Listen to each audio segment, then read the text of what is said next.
안녕하세요. 베네수엘라 아리랑 소피아입니다. 네, 오늘은 여러분들께 좀 안타까운 이야기, 슬픈 이야기 이런 걸 좀 해보고 싶어서 카메라를 켰어요. 왜냐하니까 저번에 약국 그 빨마또도 이제 말씀을 드렸을 때 약에 대한 설명이 약간 부족하고 이 나라 이제 의료에 대한 이런 설명이 부족했던 것 같아서 거기에 이제 부연 설명을 좀 해달라는 분이 계셔가지고 일단은 설명을 준비했습니다. 이제 앞에서 이제 봤던 사진들은 국립병원, 이 나라 이제 국립병원에서 지금 치료를 받고 있는 저희 집에 일하고 있는 애들. 그러니까 저희 집에는 이제 그러니까 아들이 이렇게 얹청이, 또 마음이 아픈데 얹청이도 있고 그 신부전증을 오랫동안 앓고 있는 사람도 있고,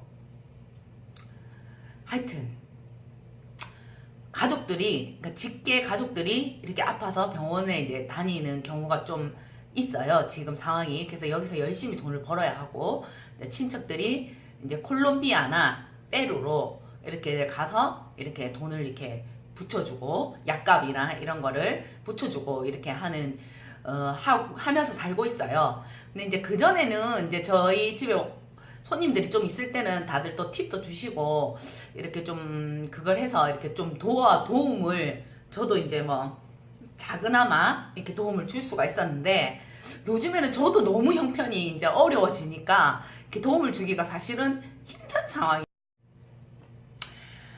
워낙 그 베네수엘라 지금 상황이 안 좋고 뉴스도 안 좋은 뉴스들이 너무나 많고, 이렇게 뭐라고 사람들이 이렇게 각인되어 있는 상황 생각 자체가 먼저 이렇게 나온 뉴스들로 가득 차 있다 보니 이제 손님도 없고, 네, 이렇게 해서 상황은 점점 이렇게 힘들어져 가는 것 같아요. 왜냐면 물건 값은 달러금으로 계속 오르고, 그리고 이제 병원 같은 경우에 그때도 보셨지만 약이 없다기보다는 약을 살 돈이 없는 거죠. 정확하게는.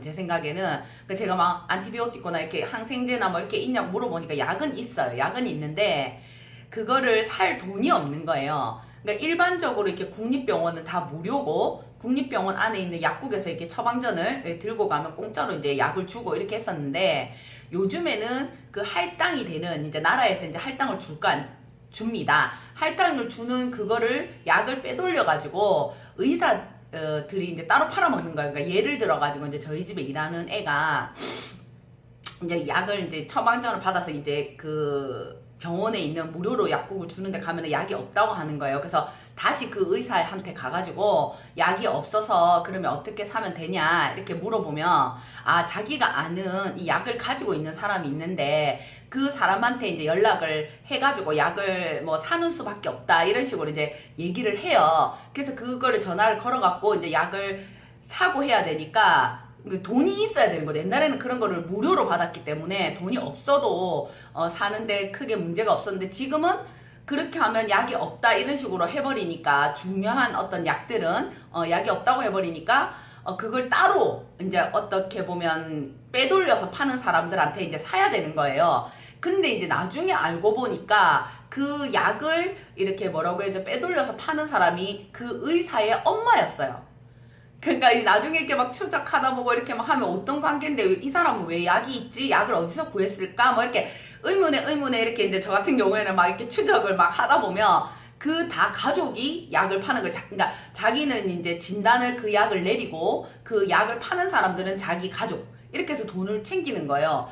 워낙 요즘에 뭐 월급이나 이런 게 작다 보니까 이런 부정부패라고 해야 될까요? 이런 것들이 점점 늘어나는 것 같아요. 그러니까 자기가 갖고 있는 어떤 권력이나 이런 걸 이용해가지고 이런 돈을 자꾸만 이렇게 뭐라고 해야 되지? 이렇게 착취? 뭐 이렇게 뭐 그거 하려는 사람들이 늘어나는 것 같아요. 그렇게 하니까 진짜 돈이 없는 서민들이나 이런 사람은 너무 점점 살기가 힘이 들어지는 거죠. 누가 도와주지 않으면 이 답이 없는 상황인 거예요. 그러니까 약이 있어도 약을 못 구하면, 그러니까 돈이 없어서 더 슬픈 일이잖아요, 사실은.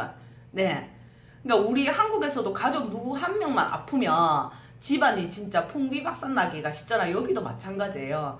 옛날에는 다 공짜로 이렇게 해줄 때는 괜찮았지만 지금같이 약을 이렇게 따로 사야 되고 이렇게 할 때는 그냥 한 사람만 아프면 풍비박산인 거야. 다른 사람들까지 다 굶어야 되는 이제 상황이 벌어지는 거죠.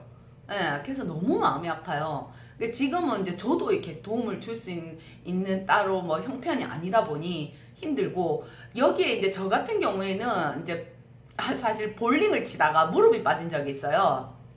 그래서 이제 무릎이 이렇게 탁 이렇게 빠졌다가 들어왔는데, 그렇게 하니까 물이 채이고 부어가지고, 그게 근데 그 병원에 이제 저는 이제 국립병원은 가지 않고 사립병원이 또 따로 있어요.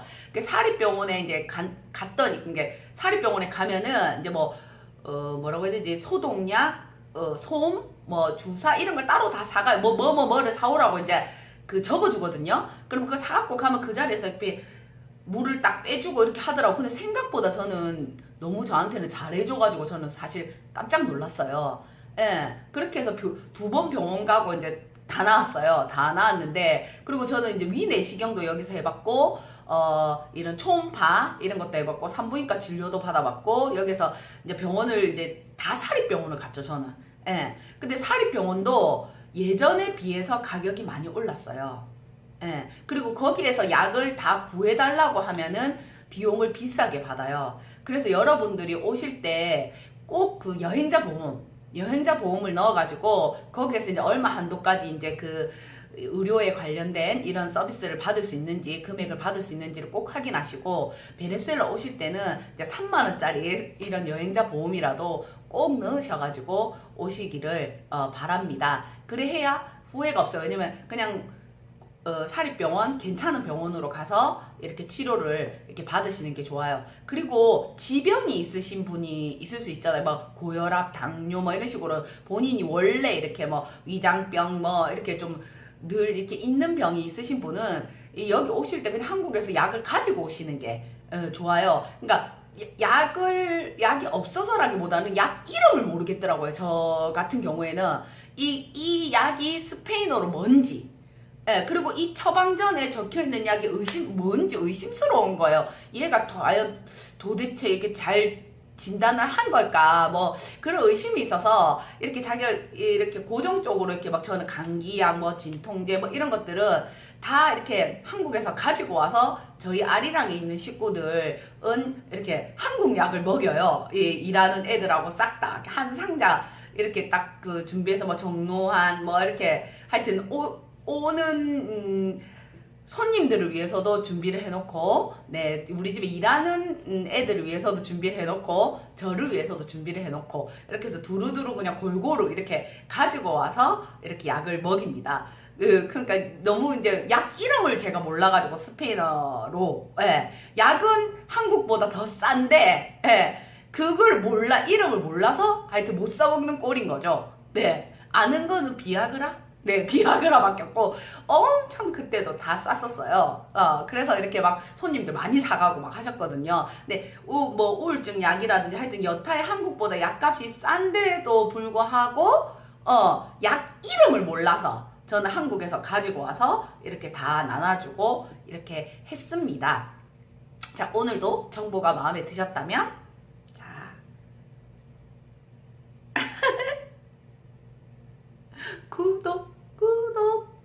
구독과 좋아요를 부탁드립니다. 네, 소피아였습니다. 감사합니다. 사랑합니다.